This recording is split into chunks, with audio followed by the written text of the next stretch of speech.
અને હવે સમાચારો જોઈએ વિસ્તારથી ને સૌથી પહેલા વાત કરવી છે સ્થાનિક સ્વરાજની ચૂંટણીમાં ઉઠી રહેલી અનામતની માંગની, કારણ કે સ્થાનિક સ્વરાજની ચૂંટણીઓ ઘણી પાછી ઠેલાતી ગઈ અને એની પાછળનું એક કારણ હતું ઓબીસી અનામતનું ગૂંચવાયેલું કોકડું. એ કોકડું ઊંચવાયું સ્થાનિક સ્વરાજની ચૂંટણીઓની જાહેરાત થવાની છે, પણ એવામાં હવે ઈડબ્લ્યુએસ અનામતની માંગ પાટીદાર આગેવાનોએ કરી છે, સરકાર સાથે બેઠક કરી છે અને ઈડબ્લ્યુએસ કેટેગરીને અનામત આપવા મજબૂત રજૂઆત કરી છે. વરુણ પટેલે નિવેદન પણ આપ્યું છે. એમણે કહ્યું છે કે શિક્ષણ રોજગારમાં આર્થિક અનામત લાગુ છે. ઓબીસી અનામતની જેમ જ હવે આમાં પણ ઈડબ્લ્યુએસ ને અનામત મળવી જોઈએ.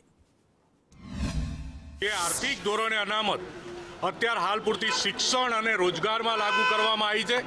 ઓબીસી અનામત લાગુ કરવાનું જ્યારે જજમેન્ટ આવ્યું અને એની જ્યારે રીટ થયેલી સુપ્રીમ કોર્ટમાં, એ વખતે દેશમાં આર્થિક ધોરણે અનામત અમલી નથી અને એ પછી આર્થિક ધોરણે અનામત અમલી કરવામાં આવી છે, જેના કારણે ઓબીસી અનામતની જેમ જ ઓબીસી એસસી એસટીના અધિકારોને ક્યાંય પણ નુકસાન ના થાય એ રીતે આર્થિક ધોરણે અનામત લાગુ કરવાની પણ વાત સન્માનીય નાયબ મુખ્યમંત્રીશ્રીને, કાયદા મંત્રીશ્રીને અને વિભાગના અધિકારીઓને કરવામાં આવી છે.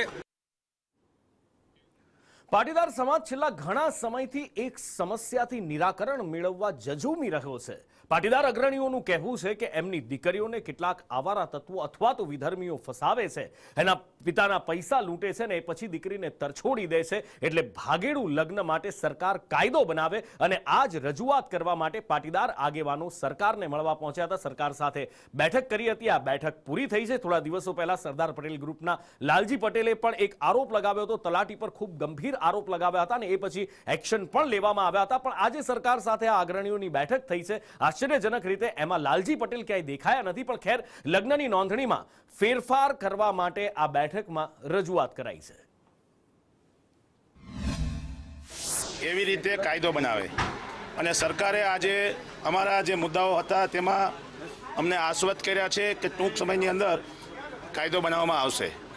આધારો જે રજૂ કરવામાં આવ્યા હોય એમાં માતા પિતાને વાંધો લેવાની સમય આપવામાં આવે, નોટિસ આપવામાં આવે અને વાંધાઓને આઈડેન્ટિફાય કરવાનું કામ તાલુકા કક્ષાએ ક્લાસ 2 ઓફિસર એટલે નાયબ મામલતદાર કે તાલુકા વિકાસ અધિકારીને સોંપવામાં આવે. સાથે સાથે ઓનલાઈન નોંધણીની વિગતો રજૂ કરવામાં આવે અને તમામ નોંધણીઓ